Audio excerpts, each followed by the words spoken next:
Kanchanpur is অফিসের সামনে কর্ণজয় CP high স্কুলের ছাত্রছাত্রীরা পথ অবরোধে বসে। 28শে অক্টোবর মঙ্গলবার সকাল আনুমানিক 9টা নাগাদ এমনই দৃশ্য পরিলক্ষিত হয় উত্তর ত্রিপুরা জেলার কাঞ্চনপুর বিধানসভার অন্তর্গত কাঞ্চনপুর শহরের আইএস অফিস এর সামনে। উল্লেখ্য, কর্ণজয় সিপি হাই স্কুলের শিক্ষক পঙ্কজ স্যার, যিনি বিজ্ঞান বিভাগের শিক্ষক, উনি অন্য একটি স্কুলে বদলি হয়েছেন। ওনার এই বদলির প্রতিবাদে আজ কাঞ্চনপুরের আইএস অফিসের সামনে কর্ণজয় সিপি হাই স্কুলের ছাত্রছাত্রীরা পথ অবরোধে বসে। তাদের একটাই দাবি, পঙ্কজ স্যারকে যাতে বদলি না করা হয়। যতক্ষণ পর্যন্ত না তাদের এই দাবি মানা হচ্ছে ততক্ষণ পর্যন্ত পথ অবরোধ জারি রাখবে ছাত্রছাত্রীরা।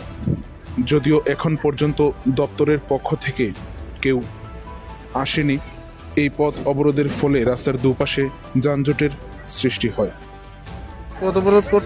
আমাদের স্কুলের বিজ্ঞানের শিক্ষক পঙ্কজ স্যার ট্রান্সফার অন্য কলোনিক্যাল স্কুলে হয়ে গেছে, সেই জন্য আমাদের পঙ্কজ স্যারকে আমাদের স্কুলে ফিরিয়ে আনতেই হবে। আমরা তাছাড়া মানবো না, আমরা অন্য কোনো স্যারকে মানবো না। আমাদের স্কুলে পঙ্কজ স্যারকে ফিরে আসতেই হবে, আসতেই হবে। কোন স্কুল তোমরা? আমরা কর্ণজয় চৌধুরী পাড়া মাধ্যমিক বিদ্যালয়। আর তোমাদের স্কুলের কোন স্যার ট্রান্সফার হয়েছে? পঙ্কজ স্যার। উনি কোন সাবজেক্টে? উনি বিজ্ঞানের শিক্ষক। উনি বর্তমানে কোন স্কুলে? কলোনিক্যাল স্কুলে ট্রান্সফার হয়ে গেছে। তো আজকে তোমরা কোথায় পথ অবরোধ করেছো? আমরা ওই আইএসএফের সামনে এখানে পথ অবরোধ করেছি। তোমাদের এই অবরোধ কতক্ষণ অবধি চলবে?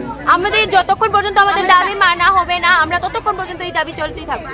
এখন অবধি কি শিক্ষা দপ্তরের কেউ তোমাদের সাথে যোগাযোগ করেছে? না। তোমরা কোন ক্লাসের ছাত্রী? আমরা নবম শ্রেণীর ছাত্রী। এখানে কি সবাই নবম শ্রেণী? নবম শ্রেণী, দশম শ্রেণী, ষষ্ঠ শ্রেণী থেকে পুরো দশম শ্রেণী পর্যন্ত। পঙ্কজ স্যারের পুরো নাম কি? পঙ্কজ স্যারের পুরো নাম কি? পঙ্কজ দাস।